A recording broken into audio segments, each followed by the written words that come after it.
well, welcome back to lesson 4, and I think this will be the last lesson unless some questions pop up or I feel like I need to do some extra tutorials. So in this lesson, we're going to talk about just some other stylistic things that you can do, like slides, for example. If you're coming over from keys, you're used to walking notes down or up, so this is kind of related to that, except instead of having to like hit individual keys or like make sure you know exactly which notes that you're supposed to be striking, you're just going to hit them all on the way down to a specific location. So one of the songs that we're doing this week is "'Tis So Sweet to Trust in Jesus." So it's not a complicated song. Some of the chord progressions go D, A, G in the interlude. And so there are a few different ways to play that, but here's how I would run through that.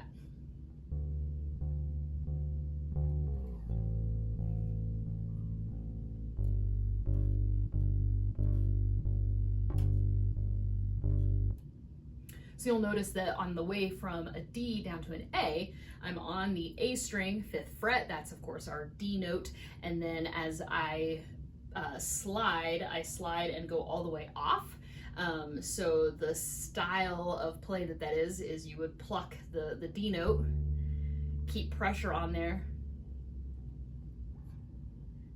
and just go all the way down to the end. And then on your way off, you can either pluck it again to hit the beat 1 of the A chord, or some people would probably end up plucking it with their fretting finger as they go off. So you could do that both ways. I think I tend to go, I would keep plucking with my right hand after that.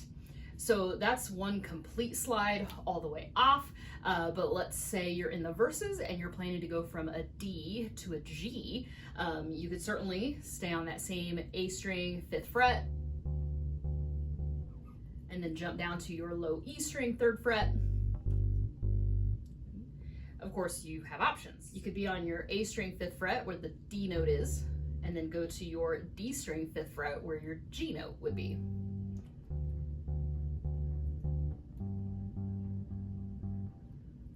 So it just depends on if you want it to go from a lower note to a higher note in that verse, or if you want to go from a lower note down to an even lower note.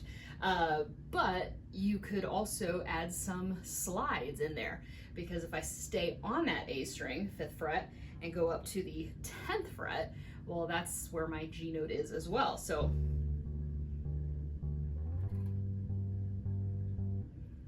it just takes a little bit of practice with some of the timing on when to leave that spot to make it to where you need to be for the next beat for that note.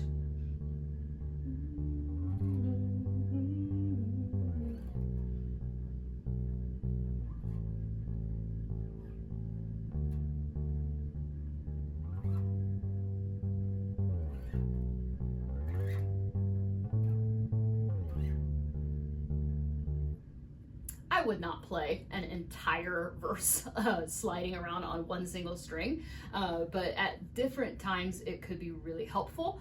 And even if you're playing in a different key and you're going like from a D to an E minor, right? I tend to slide from D up to that E, or if you're going from C to D and back again. It's just kind of a nice slide into each of those different notes. So that's just some stylistic stuff that you might just find or run into as you're trying to figure out what sounds good or what sounds interesting in different songs. So I love slides. I think they're fun. And in the song Who Else, I get a little crazy with it because I actually take a D note from the 5th fret of the A string all the way up to the 17th fret of the A string, because at fret 12, that's the same as the nut. It's just an octave higher. And so if you're looking for your D and you're on the 5th fret, you would just add 12. So the D note would be on the 17th fret. So I get a little crazy on that song.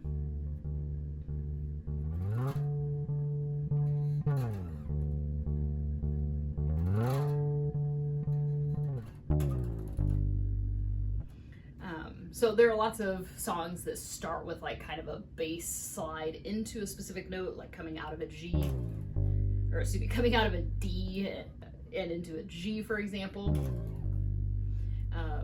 So it can be a really impactful piece if there's been like a break or a pause in the song, and then all of a sudden we're all coming back in on beat 1 on a G note, but coming out of a D. It can be really impactful. So work on some of the timing of that. So that one just takes some practice and some work on some of the timing. So something just to play around on as you continue to learn the notes on the fretboard and continue working on what sounds good. And so I have a pretty simple rule. If it sounds good, then it is good. So if you're thinking like, well, I don't even know what sounds good, try it and see. Or try it, record it, send it to somebody, and ask them for some feedback. So that is today's lesson. But the biggest thing is to have fun, to find something that sounds good and enjoy what you're doing, have fun, add a little flair, because what I lack in skill, I make up for with enthusiasm. So good luck out there, and this is the end of lesson 4.